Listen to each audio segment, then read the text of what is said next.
Hi hello ಎಲ್ಲರಿಗೂ ನಮಸ್ಕಾರ. ಎಲ್ಲರೂ ಹೇಗಿದ್ದೀರಾ? ಹೋಪ್ ಎಲ್ಲರೂ ಚೆನ್ನಾಗಿದ್ದೀರಾ ಅಂತ ಅಂದ್ಕೊಂಡಿದ್ದೀನಿ. ನಾನು ಕೂಡ ತುಂಬಾನೇ ಚೆನ್ನಾಗಿದ್ದೀನಿ. ಇವತ್ತಿನ ವಿಡಿಯೋದಲ್ಲಿ ತುಂಬಾನೇ ಸೂಪರ್ ಆಗಿರುವಂಥ, ತುಂಬಾ ರುಚಿಕರವಾಗಿರುವಂಥ ಚಿಕನ್ ಸುಕ್ಕನ ಮಾಡ್ತಾ ಇದ್ದೀನಿ. ಪಕ್ಕಾ ನಾಟಿ ಕೋಳಿನಲ್ಲಿ ಮಾಡ್ತಾ ಇದ್ದೀನಿ. ಸೊ ಈ ರೆಸಿಪಿನ ನಿಮ್ಮ ಜೊತೆ ಕೂಡ ಶೇರ್ ಮಾಡೋಣ ಅಂತ ಅಂದ್ಕೊಂಡಿದ್ದೀನಿ. ವಿಡಿಯೋನ ಕೊನೆವರೆಗೂ ಕೂಡ ನೋಡಿ. ಹಾಗೆ ಇನ್ನೂ ಯಾರೆಲ್ಲ ನನ್ನ ಚಾನಲ್‌ನ ಸಬ್ಸ್ಕ್ರೈಬ್ ಮಾಡ್ಕೊಳ್ದೆ ನೋಡ್ತಾ ಇದ್ದೀರಾ, ಪ್ಲೀಸ್ ಬೇಗ ಹೋಗಿ ಸಬ್ಸ್ಕ್ರೈಬ್ ಮಾಡ್ಕೊಳ್ಳಿ. ಹಾಗೆ ಪಕ್ಕದಲ್ಲಿರುವಂಥ ಬೆಲ್ ಬಟನ್ನು ಕೂಡ ಕ್ಲಿಕ್ ಮಾಡಿ. ಸೊ ವಿಡಿಯೋನ ತಡ ಮಾಡೋದು ಬೇಡ, ಶುರು ಮಾಡೋಣ ಬನ್ನಿ. ಮೊದಲಿಗೆ ನಾನಿಲ್ಲಿ ಸ್ಟವ್‌ನ ಆನ್ ಮಾಡಿಕೊಂಡು ಒಂದು ಕುಕ್ಕರ್ ಇಟ್ಟು, ಕುಕ್ಕರ್‌ಗೆ ಒಂದು 2 ಟೇಬಲ್ ಸ್ಪೂನ್ ಆಗೋಷ್ಟು ಎಣ್ಣೆನ ಹಾಕ್ತಾ ಇದ್ದೀನಿ. ಹಾಗೆ 1 ಟೇಬಲ್ ಸ್ಪೂನ್ ಆಗೋಷ್ಟು ತುಪ್ಪ ಕೂಡ ಸೇರಿಸ್ಕೊತಿದ್ದೀನಿ. ಇದು ಆಪ್ಷನಲ್ಲು, ನಿಮಗೆ ಬೇಕು ಅಂದರೆ ತುಪ್ಪ ಸೇರಿಸ್ಕೋಬೋದು. ಹಾಕ್ಕೊಂಡು ಇದಕ್ಕೆ 1 ಟೇಬಲ್ ಸ್ಪೂನ್ ಆಗೋಷ್ಟು ಶುಂಠಿ ಬೆಳ್ಳುಳ್ಳಿ ಪೇಸ್ಟನ್ನು ಕೂಡ ಸೇರಿಸ್ಕೊಂಡು ಇದನ್ನು ಚೆನ್ನಾಗಿ ಫ್ರೈ ಮಾಡ್ಕೊತಿದ್ದೀನಿ. ಹಸಿ ವಾಸನೆ ಹೋಗಬೇಕು, ಅಲ್ಲಿವರೆಗೂ ಕೂಡ ಶುಂಠಿ ಬೆಳ್ಳುಳ್ಳಿನಲ್ಲಿರುವಂಥ ಹಸಿ ವಾಸನೆ ಪೂರ್ತಿಯಾಗಿ ಹೋಗೋವರೆಗೂ ಕೂಡ ಚೆನ್ನಾಗಿ ಇದನ್ನು ಫ್ರೈ ಮಾಡ್ಕೋಬೇಕು. ಎಣ್ಣೆನಲ್ಲೇ ಫ್ರೈ ಮಾಡ್ಕೊಳ್ಳಿ. ಇದನ್ನು ಫ್ರೈ ಮಾಡ್ಕೊಂಡಿದ್ದೆಲ್ಲ ಆದಮೇಲೆ ಒಂದು ಮೀಡಿಯಮ್ ಸೈಜು ಟೊಮೆಟೊನ ಸಣ್ಣ ಸಣ್ಣದಾಗಿ ಕಟ್ ಮಾಡಿಕೊಂಡು ಸೇರಿಸ್ಕೊತಿದ್ದೀನಿ. ಟೊಮೆಟೊ ತುಂಬ ಹುಳಿ ಇರೋ ಟೊಮೆಟೊನ ತಗೋಬೇಡಿ. ಸ್ವಲ್ಪ ಮೀಡಿಯಮ್ ಹುಳಿ ಇರೋ ಥರ ಟೊಮೆಟೊ ಇದ್ದರೆ ತಗೊಂಡು ಅದನ್ನು ಸಣ್ಣ ಸಣ್ಣದಾಗಿ ಕಟ್ ಮಾಡಿಕೊಂಡು ಸೇರಿಸ್ಕೊಂಡು ಇದನ್ನು ಚೆನ್ನಾಗಿ ಫ್ರೈ ಮಾಡ್ಕೋಬೇಕು. ಟೊಮೆಟೊ ಪೂರ್ತಿಯಾಗಿ ಮೆತ್ತಗಾದ್ಮೇಲೆ ಇದಕ್ಕೆ ತೊಳೆದು ಇಟ್ಕೊಂಡಿರುವಂಥ ಚಿಕನ್ನ ನಾನಿಲ್ಲಿ ಸೇರಿಸ್ಕೊತಿದ್ದೀನಿ. ಒಂದು ಅರ್ಧ ಕೆಜಿ ಆಗೋಷ್ಟು ಚಿಕನ್ನ ತಗೊಂಡಿದ್ದೀನಿ. ನೀವು ನಾರ್ಮಲ್ ಚಿಕನ್ನಲ್ಲೂ ಕೂಡ ಇದನ್ನು ಮಾಡ್ಕೋಬೋದು. ಬಟ್ ನಾನಿಲ್ಲಿ ನಾಟಿ ಕೋಳಿ ಚಿಕನ್ನ ತಗೊಂಡಿದ್ದೀನಿ. ಒಂದು ಅರ್ಧ ಕೆಜಿ ಆಗೋಷ್ಟು ತಗೊಂಡಿದ್ದೀನಿ. ಇದನ್ನು ಎಣ್ಣೆನಲ್ಲೇ ಒಂದು 10 ನಿಮಿಷ ಚೆನ್ನಾಗಿ ಫ್ರೈ ಮಾಡಿಕೊಂಡು ಚೆನ್ನಾಗಿ ಮಿಕ್ಸ್ ಮಾಡ್ಕೋಬೇಕು. ಇದೇ ರೀತಿ ಸ್ವಲ್ಪ ಜಾಸ್ತಿ ನೀರು ಬಿಟ್ಕೊಳ್ಳೋದಕ್ಕೆ ಶುರು ಮಾಡುತ್ತೆ ಅಂತ ಅನ್ನೋವಾಗ ಇದಕ್ಕೆ ರುಚಿಗೆ ತಕ್ಕಷ್ಟು ಉಪ್ಪನ್ನು ಕೂಡ ಸೇರಿಸ್ಕೊತಿದ್ದೀನಿ. ನೀವು ನೆನ್ಪಿಟ್ಕೊಳ್ಳಿ, ಉಪ್ಪನ್ನ ಮೊದಲೇ ಹಾಕೋದಕ್ಕೆ ಹೋಗ್ಬೇಡಿ. ಸ್ವಲ್ಪ ನೀರು ಬಿಟ್ಕೊಳ್ತಿದೆ ಅಂತ ಅಂದಾಗ ಉಪ್ಪನ್ನ ಸೇರಿಸ್ಕೊಳ್ಳಿ. ಹಾಗೆ ಒಂದು ಅರ್ಧ ಟೇಬಲ್ ಸ್ಪೂನ್ ಆಗೋಷ್ಟು ಅರಿಶಿನ ಪುಡಿನೂ ಕೂಡ ಸೇರಿಸ್ಕೊಂಡು ಇದನ್ನು ಚೆನ್ನಾಗಿ ಹುರ್ಕೋತಿದ್ದೀನಿ. ಮಿನಿಮಮ್ ಅಂದರೂ ಇದನ್ನು ಮತ್ತೆ ಒಂದು 10 ನಿಮಿಷ ಚೆನ್ನಾಗಿ ಉಪ್ಪು ಹಾಕಿದ್ಮೇಲೆ ಒಂದು 10 ನಿಮಿಷ ಚೆನ್ನಾಗಿ ಮಿಕ್ಸ್ ಮಾಡಿಕೊಂಡು ಮತ್ತೆ ಹುರ್ಕೋಬೇಕು. ಇದನ್ನು ಹುರ್ಕೊಂಡು ಇದು ಸ್ವಲ್ಪ ಚೆನ್ನಾಗಿ ನೀರು ಬಿಟ್ಕೊಳ್ಳೋದಕ್ಕೆ ಶುರು ಮಾಡಿದ್ಮೇಲೆ ಇದಕ್ಕೆ ಬೇಯೋದಕ್ಕೆ ಎಷ್ಟು ನೀರು ಬೇಕೋ ಅಷ್ಟು ನೀರನ್ನು ಕೂಡ ಸೇರಿಸ್ಕೊತಿದ್ದೀನಿ.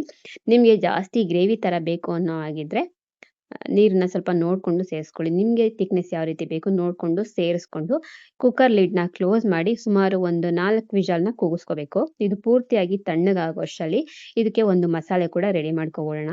ಮತ್ತೆ ಪ್ಯಾನ್ ಇಟ್ಟು ಇದಕ್ಕೆ 1 ಟೇಬಲ್ ಸ್ಪೂನ್ ಆಗೋಷ್ಟು ತುಪ್ಪ ಕೂಡ ಸೇರಿಸ್ಕೊತೀನಿ. ತುಪ್ಪದಲ್ಲೇ ಹುರ್ಕೋಬೋದು, ಆಪ್ಷನಲ್ಲು. ತುಪ್ಪ ಬೇಕಿದ್ರೂ ಹಾಕ್ಕೊಳ್ಳಿ, ಇಲ್ಲ ಎಣ್ಣೆನಲ್ಲಿ ಕೂಡ ಹುರ್ಕೋಬೋದು.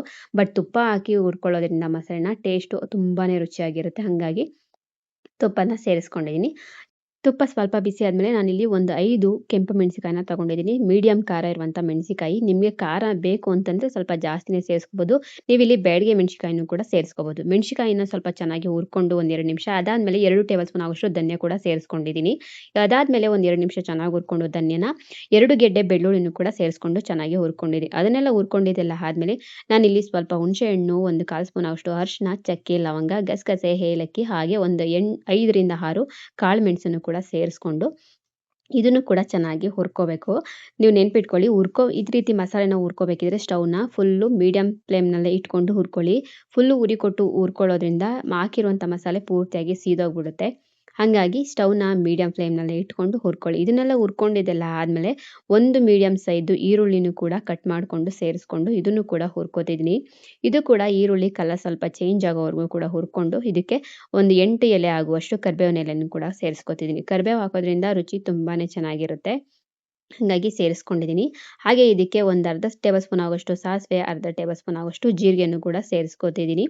ಈ ರೀತಿ ಸೇರಿಸ್ಕೊಂಡು ಹುರ್ಕೊಂಡು ಇದನ್ನ ಮಾಡ್ಕೊಳ್ಳೋದ್ರಿಂದ ತುಂಬಾ ಚೆನ್ನಾಗಿರುವಂಥ ಚಿಕನ್ ಸುಕ್ಕ ರೆಡಿ ಆಗುತ್ತೆ. ಇದಂತೂ ಅಲ್ಟಿಮೇಟ್ ಆಗಿರುತ್ತೆ. ದೋಸೆ ಜೊತೆಗೆ, ಚಪಾತಿ ಜೊತೆಗೆ ಹಾಗೆ ನೀರು ದೋಸೆ ಜೊತೆಗೂ ಕೂಡ ತುಂಬಾ ಚೆನ್ನಾಗಿರುತ್ತೆ. ಇದನ್ನೆಲ್ಲ ಹುರ್ಕೊಂಡು ಒಂದು 2 ಇಂಚ್ ಆಗೋಷ್ಟು ಹಸಿ ಶುಂಠಿನೂ ಕೂಡ ಸೇರಿಸ್ಕೊತಿದ್ದೀನಿ. ಅದನ್ನು ಕೂಡ ಹುರ್ಕೊಂಡಿದ್ದೆಲ್ಲ ಆದಮೇಲೆ ನಾನಿಲ್ಲಿ 3/4 ಕಪ್ ಆಗುವಷ್ಟು ತೆಂಗಿನಕಾಯಿನ ತಗೊಂಡಿದ್ದೀನಿ. ಹಸಿ ತೆಂಗಿನಕಾಯಿ. ನೀವಿಲ್ಲಿ ಇದ್ರ ಜೊತೆಗೆ ಕೊಬ್ಬರಿನೂ ಕೂಡ ಸೇರಿಸ್ಕೋಬೋದು. ನಾನಿಲ್ಲಿ ಕಾಯಿನೇ ತಗೊಂಡಿದ್ದೀನಿ. ಇದನ್ನು ಕೂಡ ಸೇರಿಸ್ಕೊಂಡು ಇದನ್ನ ಚೆನ್ನಾಗಿ ಹುರ್ಕೋಬೇಕು. ಕಾಯಿ ಹಾಕಿದ್ಮೇಲೆ ತುಂಬ ಹೊತ್ತು ಹುರ್ಕೊಳ್ಳುವಂಥ ಅವಶ್ಯಕತೆ ಇಲ್ಲ, ಏನೂ ಇಲ್ಲ. ಸುಮ್ಮನೆ ಹಾಗೆ ಒಂದು 5 ನಿಮಿಷ ಮೀಡಿಯಮ್ ಫ್ಲೇಮ್‌ನಲ್ಲಿ ಸುಮ್ಮನೆ ಕೈ ಆಡಿಸಿದ್ರೆ ಸಾಕಾಗುತ್ತೆ.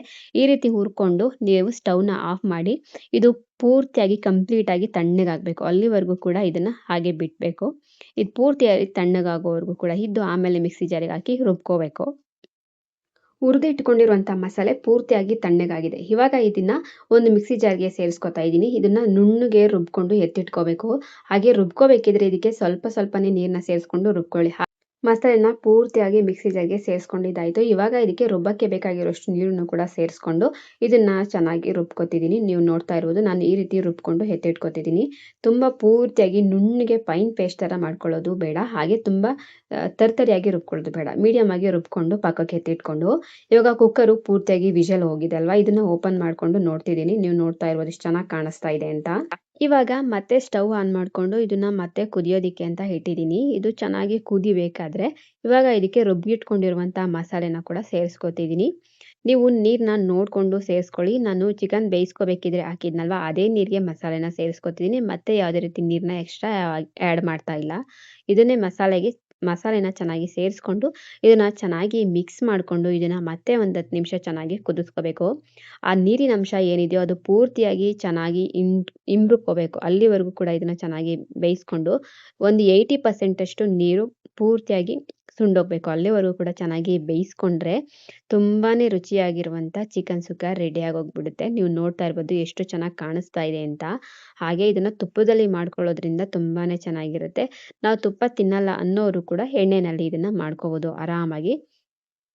ಇವಾಗ ಇದು ಪೂರ್ತಿಯಾಗಿ ರೆಡಿಯಾಗಿದೆ. ಬಿಸಿ ಬಿಸಿಯಾಗಿ ರುಚಿಕರವಾಗಿರುವಂಥ ಚಿಕನ್ ಸುಕ್ಕ ರೆಡಿಯಾಗಿದೆ ಅಲ್ವಾ. ಇವಾಗ ಇದನ್ನ ಸರ್ವ್ ಮಾಡ್ಕೋತಿದ್ದೀನಿ. ಇದು ದೋಸೆಗೆ, ಚಪಾತಿಗೆ, ಇಡ್ಲಿಗೆ ಹಾಗೆ ಮುದ್ದೆ ಜೊತೆಗೆ ಎಲ್ಲದಕ್ಕೂ ಕೂಡ ಸೂಪರ್ ಕಾಂಬಿನೇಷನ್ ಅಂತಾನೆ ಹೇಳ್ಬೋದು. ಹಾಗೆ ಇದನ್ನ ಸೈಡ್ ಡಿಶ್ ಆಗಿ ಕೂಡ ಇದನ್ನ ಮಾಡ್ಕೋಬೋದು. ಆರಾಮಾಗಿ ತಿನ್ಬೋದು ಈ ರೆಸಿಪಿನ.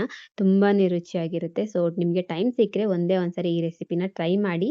ಹಾಗೆ ಕಮೆಂಟ್ ಮಾಡಿ ತಿಳಿಸಿ ಟೇಸ್ಟ್ ಹೇಗಿತ್ತು ಅಂತ ಕೂಡ. ಹೋಪ್ ನೀವು ವಿಡಿಯೋನ ಪೂರ್ತಿಯಾಗಿ ನೋಡಿದ್ದೀರಾ ಅಂತ ಅನ್ಕೊಂಡಿದ್ದೀನಿ. ವಿಡಿಯೋನ ಪೂರ್ತಿಯಾಗಿ ನೋಡಿದರೆ ನಿಮ್ಮ ಫ್ಯಾಮಿಲಿ ಫ್ರೆಂಡ್ಸ್‌ಗೂ ಕೂಡ ನಿಮಗೆ ಇಷ್ಟ ಆಗಿದ್ರೆ ಶೇರ್ ಮಾಡಿ. ಹಾಗೆ ನನ್ನ ಚಾನಲ್‌ನ ಸಬ್ಸ್ಕ್ರೈಬ್ ಮಾಡ್ಕೊಳ್ದೆ ನೋಡ್ತಾ ಇದ್ರೆ ಪ್ಲೀಸ್ ಬೇಗ ಬೇಗ ಸಬ್ಸ್ಕ್ರೈಬ್ ಮಾಡ್ಕೊಳ್ಳಿ. ಹಾಗೆ ಪಕ್ಕದಲ್ಲಿರುವಂಥ ಬೆಲ್ ಬಟನ್ ಕೂಡ ಕ್ಲಿಕ್ ಮಾಡಿ ಆಲ್ ಅನ್ನುವಂಥ ಆಪ್ಷನ್ ಕೂಡ ಓಕೆ ಮಾಡಿ. ಸೊ ನೀವು ಆ ರೀತಿ ಮಾಡೋದ್ರಿಂದ ನಾನು ಮಾಡುವಂಥ ವಿಡಿಯೋ ಫಸ್ಟ್ ನೋಟಿಫಿಕೇಷನ್ಸು ನಿಮಗೆ ಬರುತ್ತೆ. ಸೊ ನನಗೆ ಒಂದು ಒಳ್ಳೆ ಮೋಟಿವೇಶನ್ ಸಿಕ್ಕಾಗೆ ಆಗುತ್ತೆ.